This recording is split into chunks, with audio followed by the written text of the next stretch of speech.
O Vasco da Gama e Fernando Diniz estão próximos de um desfecho definitivo. O último entrave nas negociações foi solucionado.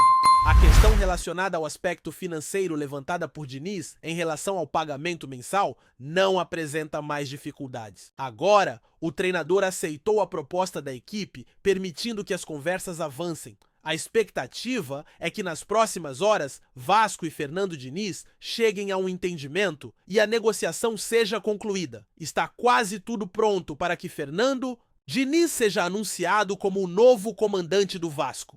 E torcedor vascaíno, você vai ficar atualizado sobre todas as novidades relacionadas a essa situação envolvendo o clube e Diniz, além de outros assuntos relevantes. Irei abordar a renovação de contrato de Felipe Coutinho, a situação do interesse do clube no zagueiro Félix Torres, que atua no Corinthians, a chegada do time na Venezuela nesta noite e muitos outros acontecimentos. Você enfrentará uma noite bastante movimentada, cheia de informações. Antes de iniciarmos, dou as boas-vindas a todos que estão aqui pela primeira vez. Para aqueles que ainda não me conhecem, torcedor vascaíno, é um prazer estar com você. Sou o narrador deste espaço, que é dedicado a você, fã do Vasco. Começo comentando sobre a chegada do time na Venezuela. O Vasco embarcou ontem por volta de 2 ou 3 horas em um voo para o país. O clube terá um jogo crucial em solo venezuelano na quarta-feira pela Copa Comebol Sul-Americana. Este confronto é válido pela quarta rodada do Grupo G e, sem dúvida, pode garantir uma vaga nas oitavas de final. A expectativa é que a equipe desembarque no aeroporto de Caracas por volta das 10 horas da noite. O elenco ainda não chegou ao país, mas a previsão é de que nas próximas horas o grupo Cruz Maltino chegue e siga direto para o hotel, pois amanhã de manhã acontecerá um treino fundamental que será o único antes da partida contra o Puerto. Cabejo na Venezuela. O Vasco realizará essa atividade em um clube social que possui um campo de futebol. Após o confronto contra o Puerto Cabejo, o time treina na quinta-feira na Venezuela e em seguida retorna ao Brasil, onde na sexta-feira haverá um treino em Pituaçu, na Bahia, e no sábado enfrentará a equipe do Vitória. Sobre essa viagem, torcedor, o Vasco ainda se encontra na Venezuela e retornará ao país na quinta-feira. Após a partida contra o Puerto Cabello, a equipe realizará um treinamento na quinta-feira antes de voltar ao Brasil, onde na sexta-feira se prepara em Pituaçu, na Bahia, para enfrentar o Vitória no sábado. É importante destacar um detalhe sobre essa viagem. O segurança que foi afastado após um incidente com um torcedor no último sábado não acompanhou a delegação para a Venezuela. Ele permaneceu em Brasília e de lá seguiu em voo direto para o Rio de Janeiro. Esse profissional já faz parte da equipe há um bom tempo, mas recentemente se envolveu em outra polêmica, desta vez com uma equipe paranaense em São Januário, que resultou em sua suspensão não pelo clube, mas pela Confederação Brasileira de Futebol, o que o impediu de trabalhar em algumas partidas. Entretanto, após seu retorno, as coisas não melhoraram, pois ele se envolveu em novos conflitos. No ano passado, houve defesa em relação ao seu comportamento, acreditando que a decisão tomada na ocasião foi a mais adequada. Contudo, lamentavelmente, neste último sábado, não há como justificar as ações desse profissional que representa o clube, apesar de seu longo histórico e bom relacionamento com a maioria do elenco. A saída do segurança é uma grande perda, mas de certa forma essa foi a decisão mais correta a ser tomada neste instante. Assim, ele não se juntou ao restante do grupo na Venezuela. Por outro lado, um jogador que não participou da partida contra uma equipe paulista no Mané Garrincha, no último domingo viajou para a Venezuela e espera-se que inicie o jogo como titular. É relevante mencionar que seu contrato com o Vasco se estende apenas até o final de junho, especificamente até o dia 30 deste mês. A expectativa é que ele comece como titular, enquanto seu contrato vai até o dia 30 de junho deste ano, data que coincide com o término do contrato de outro atleta. Ambos a partir do dia 1º de julho, se não houver mudanças, não estarão mais no CT Moacir Barbosa. Portanto, o Vasco precisa apressar-se para garantir a permanência de ambos. Em relação ao segundo atleta, o clube já afirmou que não renovará seu contrato e no dia 1º de julho ele se despedirá. Porém, a diretoria tem esperança de renovar com o primeiro jogador e a informação que trago é que o clube está otimista e está adotando uma postura paciente em relação a essa renovação. Ele ainda tem mais 2 meses de vínculo com o Vasco e seu futuro para o segundo semestre de 2025 e o primeiro semestre de 2026 ainda está indefinido.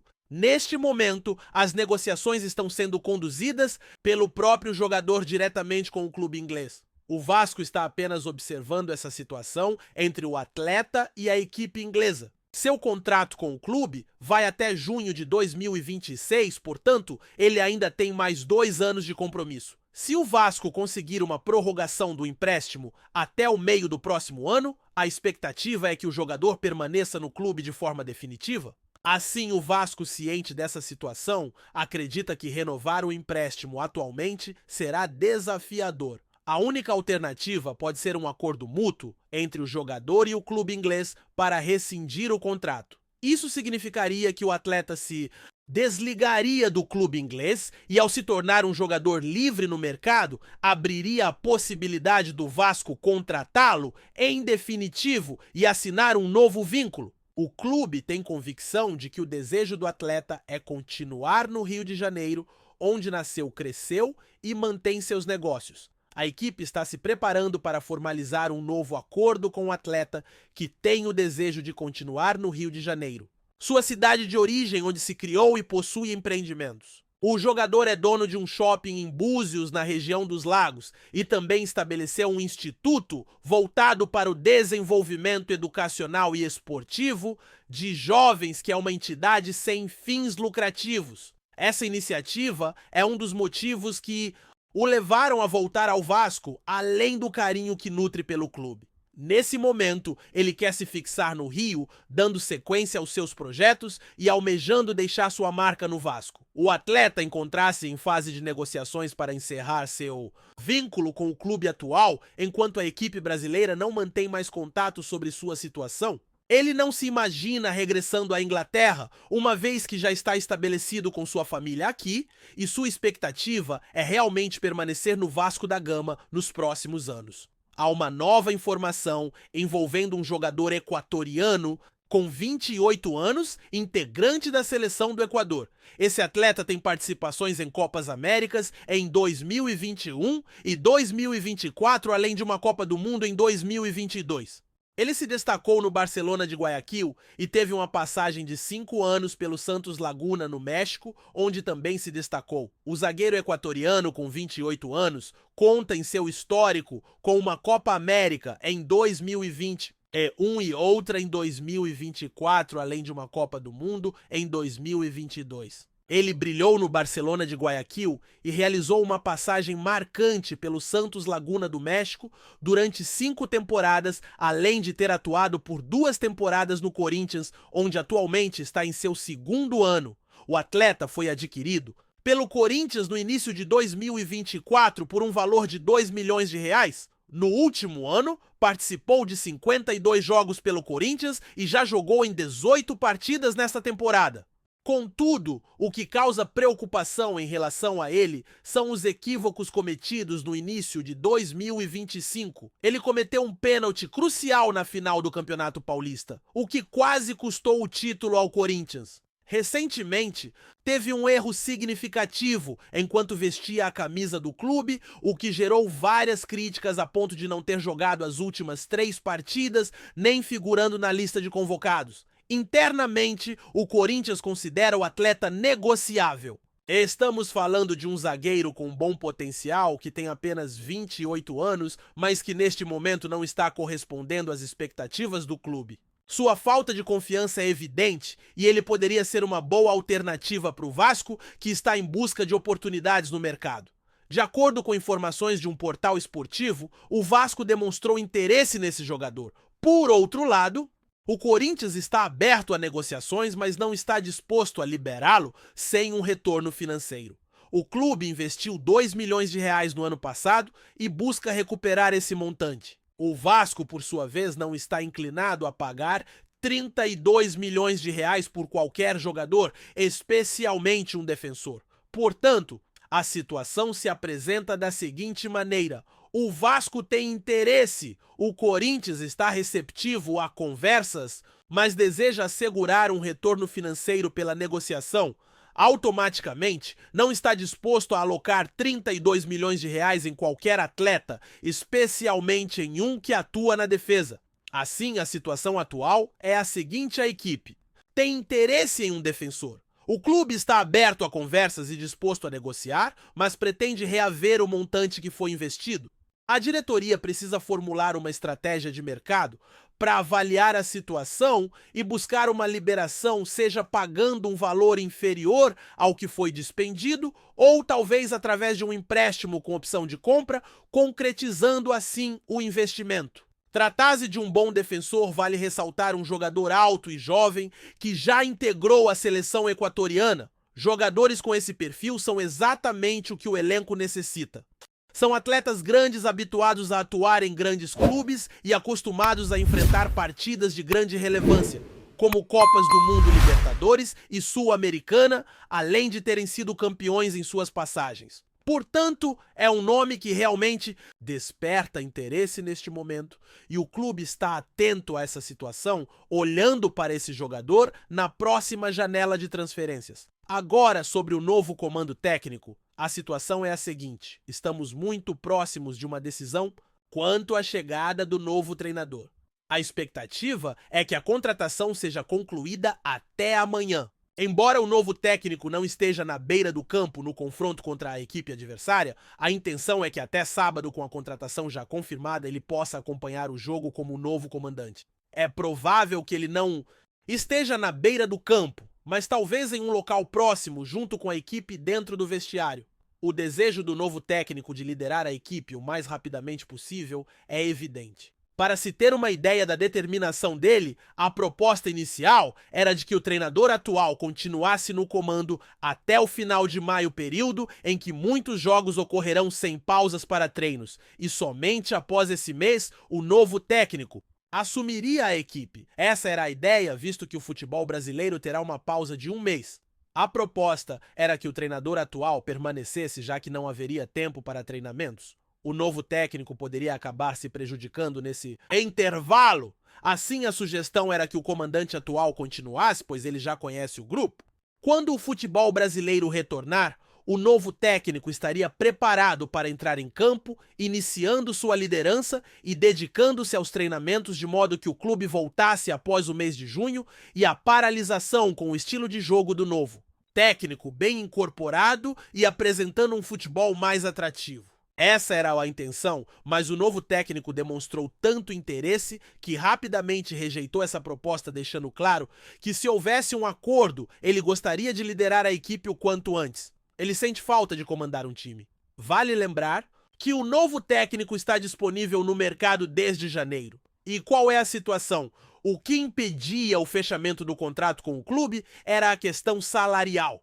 A princípio, o novo treinador solicitou um salário elevado, um valor bastante considerável para os padrões atuais do clube. A equipe deixou claro que desejava contar com o novo técnico, mas não poderia arcar com esse montante. No entanto, o novo técnico, que desde o começo mostrou grande interesse, informou a sua equipe que queria fechar com o clube, manifestando seu apoio ao projeto esportivo, mas que era imprescindível chegar a um consenso sobre o salário. Nas últimas horas, as negociações foram conduzidas pela equipe do novo técnico, que dialogou com a parte financeira do clube, buscando um acordo em relação ao salário. A expectativa é que, ao assumir o clube, o novo técnico receba um salário entre 1 milhão e 1 milhão e 500 mil reais por mês, o que se tornaria o maior salário da história do clube, considerando foi realizado um esforço colaborativo com o setor financeiro do clube para que todos chegassem a um entendimento a respeito das questões salariais. A previsão é de que o novo treinador receba um salário que oscila entre 1 milhão e 1 milhão e 500 mil reais ao mês,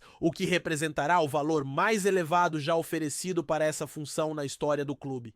Um acordo financeiro já foi alcançado, embora ainda esteja abaixo do que havia sido inicialmente pedido, que girava em torno de 2 milhões. O profissional manifestou ao departamento de futebol seu desejo de acelerar o processo, solicitando que avancem rapidamente. pois deseja estar o quanto antes à beira do campo, orientando a equipe.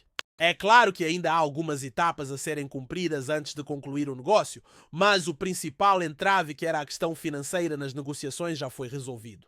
Ora, a expectativa é que o clube revele em breve o novo treinador. Um profissional que conquistou a Libertadores no ano de 2023 e que chega com grande reconhecimento para liderar o time. Existe confiança de que, por ser um nome em destaque e recente vencedor da Libertadores e da Recopa, ele poderá levar o clube a um novo nível. Não há outro técnico disponível no mercado que possua a capacidade de tirar a equipe de uma situação comum e elevá-la a um patamar superior no cenário do futebol brasileiro.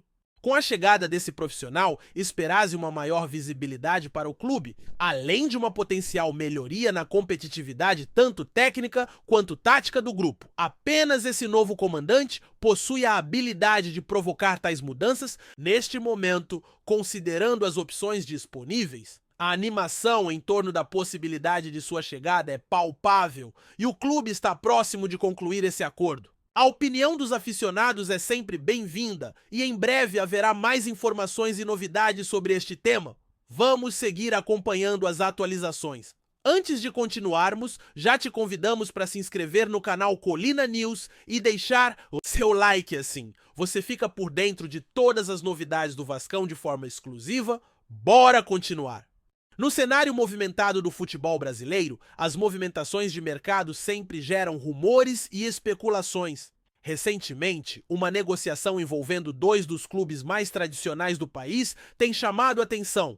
Pedro Lourenço, dono do Cruzeiro, teria oferecido o atacante Dudu, atualmente no elenco da Raposa, ao Vasco da Gama. A proposta, que pegou muitos de surpresa, pode ter grandes repercussões tanto em Minas Gerais quanto no Rio de Janeiro, movimentando os bastidores do futebol nacional. Dudu, que chegou ao Cruzeiro com status de estrela, rapidamente conquistou os torcedores da Raposa. Sua habilidade, velocidade e visão de jogo o tornaram uma das peças-chave no esquema tático do time mineiro. No entanto, o atacante não vive uma fase constante, o que gerou especulações sobre seu futuro no clube. Além disso, a situação financeira do Cruzeiro, que tem enfrentado desafios nos últimos anos, pode ter levado Pedro Lourenço a repensar algumas de suas peças para equilibrar as finanças e ainda fortalecer o time para as competições que se aproximam. O fato de Lourenço, dono do Cruzeiro, ter oferecido Dudu ao Vasco, clube que também atravessa um momento de reestruturação, desperta interesse em todos os cantos. O Vasco, que tem investido na renovação de seu elenco e nas categorias de base, vê a chegada de um jogador como o Dudu como uma oportunidade de dar uma nova cara ao time e buscar uma recuperação na elite do futebol brasileiro. O atacante, com sua experiência e talento, poderia ser o tipo de jogador que poderia alavancar o desempenho da equipe Cruz Maltina, dando mais opções no ataque e oferecendo uma liderança técnica em campo. Por outro lado, a proposta também pode ser vista como uma jogada estratégica de Lourenço. O Cruzeiro tem se reestruturado financeiramente e, ao oferecer Dudu a um rival tradicional, pode estar buscando um alívio financeiro imediato ou mesmo uma troca que favoreça o clube mineiro em termos de elenco. O Vasco, diante disso, tem a opção de avaliar a viabilidade de contratar o jogador, que, se aceitasse a mudança, seria um grande atrativo para a torcida e traria uma injeção de confiança para o time. O mercado da bola, nesse contexto, se torna ainda mais imprevisível e o futuro de Dudu no Cruzeiro será determinado por uma série de fatores. O jogador tem mercado e, caso a negociação com o Vasco se concretize, poderia representar uma das grandes movimentações da temporada, com impacto não só nas equipes diretamente envolvidas, mas também em todo o cenário do futebol brasileiro. A proposta de Pedro Lourenço coloca em evidência a flexibilidade das negociações no futebol moderno, onde clubes tentam se adaptar a novas realidades financeiras ao mesmo tempo em que buscam peças que possam gerar impacto imediato. No caso do Cruzeiro, a saída de Dudu pode ser uma decisão estratégica, enquanto para o Vasco, a chegada de um jogador como o atacante poderia marcar o início de uma nova era. O desfecho dessa história ainda está longe de ser definido, mas O mercado da bola continua a ferver e os torcedores de Cruzeiro e Vasco aguardam ansiosos para ver como essa negociação irá se desenrolar nos próximos dias. Trazemos notícias atualizadas do Vasco todos os dias. Inscreva-se no nosso canal e dê um like para continuar recebendo notícias exclusivas. Compartilhe também a sua opinião sobre essa notícia nos comentários. Isso é muito importante para o Vasco da Gama. Até o próximo vídeo!